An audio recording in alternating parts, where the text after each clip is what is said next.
আন্দোলন কোনোভাবে পিছিয়ে যাবে না, এটি সঠিক এটি নিয়ে হবে এবং সরকার পতন হবেই হবে।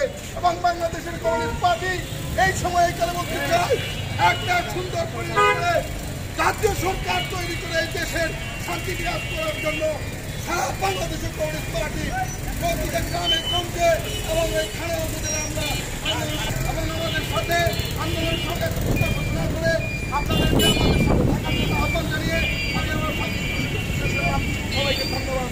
জয় হোক। সংগ্রামী ঠাকুরগাঁওবাসী, এখন আপনাদের সামনে বক্তব্য রাখবেন বাংলাদেশের কমিউনিস্ট পার্টি ঠাকুরগাঁও সদর উপজেলা কমিটির সংগ্রামী সভাপতি চৌধুরী আনোয়ার হোসেন।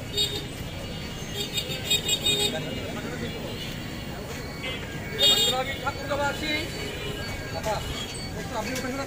আপনারা অবগত আছেন গত 16 জুলাই থেকে গোটা সংস্কার আন্দোলন যেগুলো ছাত্র সমাজ করছিল, সেই ছাত্র সমাজ তারা শান্তিপূর্ণভাবে সেই গোটা আন্দোলন তারা চালিয়ে যাচ্ছিল।